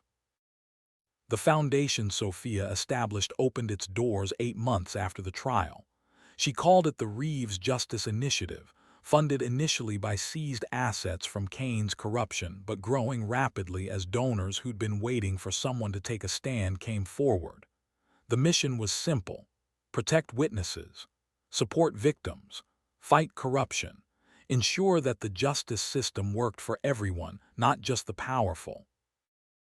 Elena Russ signed on as head of security, bringing her military experience and hard-earned cynicism about institutions that claimed to protect people, but often failed them. Father Donnelly blessed the building at the opening ceremony, his hands still showing faint scars from the zip ties but his spirit unbroken. He spoke about redemption and second chances, and the possibility that even broken systems could be repaired if enough people cared enough to do the work. Dom attended but sat in the back maintaining distance so his presence wouldn't taint the foundation's legitimacy. Marcus sent flowers and a donation large enough to fund operations for a year, his card reading simply, "For Thomas. He earned this." Sophia's office occupied the third floor, overlooking the neighborhood where she tended bar for 2 years while hiding from her past. Now she sat at a desk covered in case files, helping people who'd witnessed crimes and needed protection, who'd been victimized by systems that should have helped them, who were trying to build lives in the wreckage of violence. The work was hard and often heartbreaking, but it felt right in a way nothing had felt right since before her family died. One afternoon nearly a year after the trial, Dom called and asked to meet. They chose a coffee shop in neutral territory, neither Russo nor Castellano ground, just a place where two people could talk without the weight of their histories pressing down too hard. He looked different, lighter somehow. The constant tension that had defined him seemed to have eased even though Sophia knew he still ran an organization that operated in legal gray areas. "I wanted you to know," he said, stirring sugar into coffee he probably wouldn't drink. "I went to see my father's grave. First time since the funeral." Sophia waited, sensing he needed to say this. "I left something there, your father's Purple Heart, the one he earned in Iraq saving those Marines. Alina found it in his effects, thought you should have it, but I kept it, carried it for 12 years like a reminder of what I'd sworn to protect." He met her eyes. "I left it on my father's grave. Figured he needed the reminder more than I did. That some things are worth dying for, worth choosing over loyalty or blood or the easy path." "That must have been hard," Sophia said quietly, "giving it up." Dom shook his head. "Keeping the oath was hard. Giving up the symbol, that was easy, because I don't need the reminder anymore. I know what I'm fighting for." He pulled an envelope from his jacket. "The victims fund you're running, it's doing good work. But you're still operating on seized assets and donations. I want to create an endowment. $50 million. Enough to keep you funded permanently regardless of what happens to the criminal organizations or the government budgets." Sophia stared at him. "Where would you get $50 million? Dom's smile was complicated. "Turns out when you've been running a criminal empire for 3 years, you accumulate resources. I'm liquidating certain assets, converting to legitimate holdings. This is part of that process. Consider it payment on a debt. Your father kept quiet about certain Russo operations in exchange for my oath to protect you. I kept the oath. This is me keeping the rest of the deal." She thought about refusing, about the optics of accepting money from a crime boss even if he was transitioning toward legitimacy. But she thought about the families that money could help, the witnesses who could be protected, the victims who could rebuild their lives. Sometimes the right choice wasn't the clean choice. "I'll accept it," she said, "but on the condition that you continue the transition. Every year more legitimate, less criminal. Until someday the Russo name means something other than organized crime." Dom extended his hand across the table. "Deal." They shook on it, two people bound by violence and oaths and the complicated legacy of fathers who'd failed them in different ways, trying to build something better from the ruins. The coffee shop continued its afternoon rhythm around them, people living normal lives, and for the first time in 12 years Sophia felt like maybe she could be one of them. Not invisible this time, but present, building, contributing, making her father's death mean something beyond just senseless violence. The call came on a Tuesday evening 3 months later. Sophia was reviewing applications for witness assistance when her phone rang with an unknown number. She almost didn't answer, old habits of paranoia still strong, but something made her pick up. "Hello, Bennett Reeves Initiative." The voice on the other end was female, young, shaking with fear. "My name is Jennifer. Jennifer Walsh. I witnessed a crime. The FBI told me I'd be protected, but I think someone's trying to kill me. I saw your testimony from the Kane trial. You said to call if we needed help. I need help." Sophia grabbed a pen and pulled over a notepad, her training kicking in automatically. "Tell me everything. Don't leave anything out. And Jennifer, you're not alone anymore." As the young woman's story spilled out, tales of corruption and threats and the same broken systems that had failed Sophia's family, Sophia made notes and asked questions and felt the weight of her father's legacy settling over her shoulders. But it wasn't crushing anymore. It was purpose. It was the reason she'd survived when she shouldn't have. The reason Dom had kept his oath. The reason Thomas Reeves had spent his final days hiding evidence instead of running. She worked through the night coordinating protection, calling in favors from clean federal agents and U.S. Marshals who'd proven themselves trustworthy during the Kane investigation.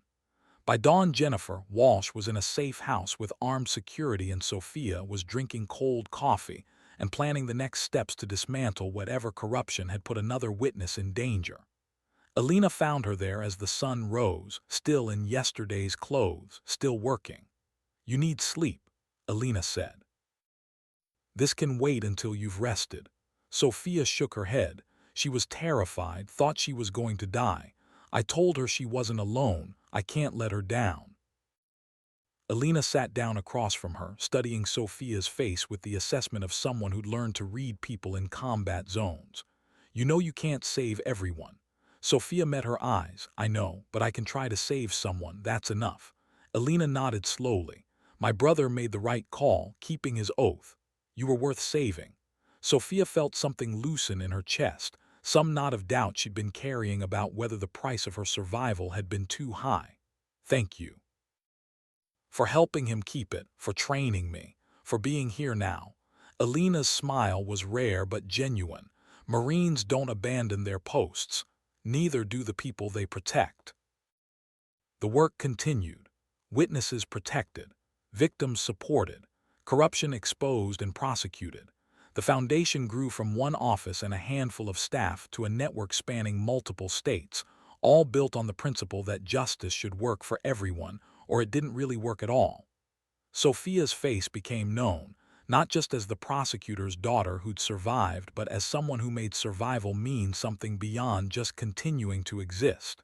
She gave speeches, testified before Congress, pushed for reforms to witness protection and accountability for law enforcement.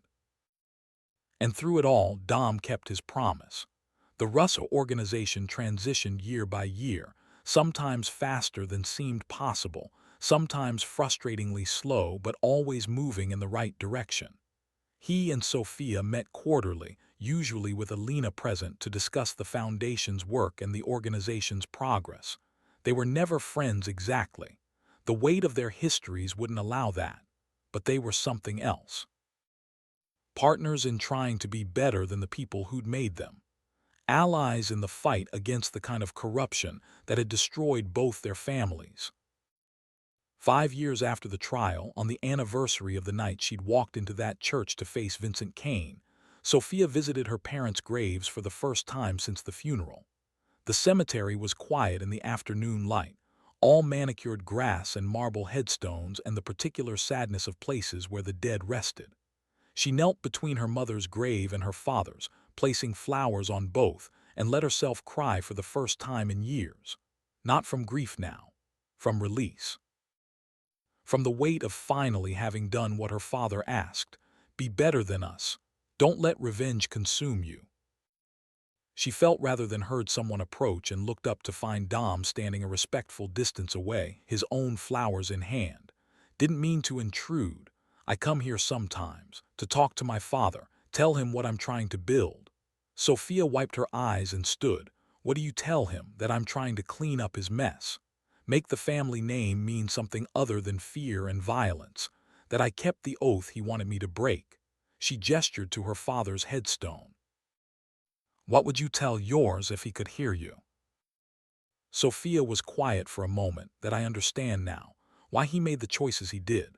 The compromises, the deals, I don't agree with them, but I understand. She touched the cold marble, and I'd tell him I'm trying to finish what he started. Build the justice system he believed in even when he was violating it. Make sure other families don't get destroyed the way ours did. Dom nodded slowly. They'd both be proud. Your father and mine, for different reasons maybe, but proud. He placed his flowers on Antonio Russo's grave. I'm going to keep trying, to be better than he was, to make the oath mean something. They stood there together in the quiet cemetery, two people shaped by violence and loss and the unexpected grace of a promise kept, and watched the sun track across the sky. The city spread out below them, millions of people living and dying and making choices that rippled outward like stones in water. Some of those choices would be good, some terrible. Some would fall in the complicated space between where most human decisions lived. But Sophia had learned that the only thing you could control was your own response, your own oath, your own commitment to being better than the worst version of yourself. As they walked back toward their separate vehicles, Dom paused. I never asked you why you didn't kill Cain that night. You had justification, cause, probably would have gotten away with it given the circumstances. Sophia thought about the moment in the church when she'd stood over Cain bleeding on the floor. The choice between revenge and justice. Between becoming like the people who'd hurt her or staying true to the person her father had tried to raise. Because killing him would have made me like him, like Marcus, like your father. People who thought violence solved problems instead of just creating new ones. I wanted him to live, to face what he'd done in a courtroom, to spend the rest of his life knowing he'd lost. Dom smiled, the expression carrying something like admiration. That's a harder choice than pulling a trigger. Sophia shrugged. Hard choices are the ones that matter. That's what my father taught me, even if he didn't always follow his own advice. They reached the parking area and stopped, the moment stretching between them. Dom offered his hand and Sophia took it. The oath's fulfilled, he said. You're alive. You're safe. You're building something that matters. I'd say I kept my promise. Sophia squeezed his hand once. You did. Thank you for everything, for the oath, for the endowment, for trying to be better than your blood. She got in her car and drove back to the Foundation's office, back to the work of protecting witnesses and supporting victims, and slowly, incrementally making the system work the way it was supposed to. The call log showed 3 new messages. People who needed help. People who'd been failed by the institutions that should have protected them. People who'd heard about the Foundation and hoped that maybe this time would be different. Sophia listened to each message, made notes, started coordinating responses. As evening settled over Boston, she stood at her office window looking out at the city lights coming on across the harbor, and thought about the journey that had brought her here. From a terrified 12-year-old hiding in a closet to a woman running a foundation that helped hundreds of people. From a bartender trying to stay invisible to someone whose face was known nationwide as a symbol of fighting back against corruption. The path had been anything but straight, anything but easy. But it had been hers, and she'd walked it without letting the violence and loss turn her into something she couldn't recognize. Her phone buzzed with a text from Alina. New witness situation, high risk, need your authorization for extraordinary measures. Sophia typed back quickly, approved, keep them safe, whatever it takes. She thought about Dom's oath, the promise he'd kept for 12 years at tremendous cost, the way that one choice by a 19-year-old Marine had rippled outward to save not just her life but potentially hundreds of others through the Foundation's work. Oaths mattered. Promises kept in the darkness mattered. The small decisions to choose right over easy mattered more than people realized. Another message came through, this one from Marcus Castellano's nephew, who now ran the family business. The organization was officially out of protection rackets as of last quarter, all revenue now from legitimate security contracts and real estate. Thought you'd want to know. Sophia allowed herself a smile. Progress. slow and imperfect but real, the kind of change her father had fought for even if he'd compromised himself in the pursuit. She typed back a simple thank you and returned to her case files. The work would continue tomorrow and the day after and every day for as long as she kept doing it. There would be setbacks, witnesses who didn't make it, criminals who escaped justice, systems that failed despite everyone's best efforts, but there would also be victories, lives saved, families protected, corruption exposed and rooted out, and slowly, incrementally, the possibility that maybe the world could be a little bit better than it had been, a little bit more just, a little bit more accountable. Sophia Reeves had spent 12 years running from her past. Then she'd spent a year fighting it. Now she was spending her life building something better from the ashes, not because it was easy or because victory was guaranteed, but because her father had asked her to be better than the people who destroyed them, because Dom Russo had kept an oath when it would have been simpler to break it. Because somewhere in the complexity and compromise and moral gray areas that defined adult life, there was still room for people to choose courage over convenience, justice over revenge, building over destroying. As she turned off the office lights and headed home, Sophia touched the small pendant she wore around her neck, a replacement for the locket she'd lost, this one containing a photo of her whole family from before everything fell apart. Her father's face looked out at her from the tiny frame, forever frozen at an age younger than she was now, and she made him the same promise she made every night. "I'm trying, Dad. I'm trying to be better. I'm trying to finish what you started. And I think maybe it's working." The city continued its eternal rhythm around her. Lights in windows, cars on streets, people living and dying and making choices that rippled outward in ways they'd never fully understand.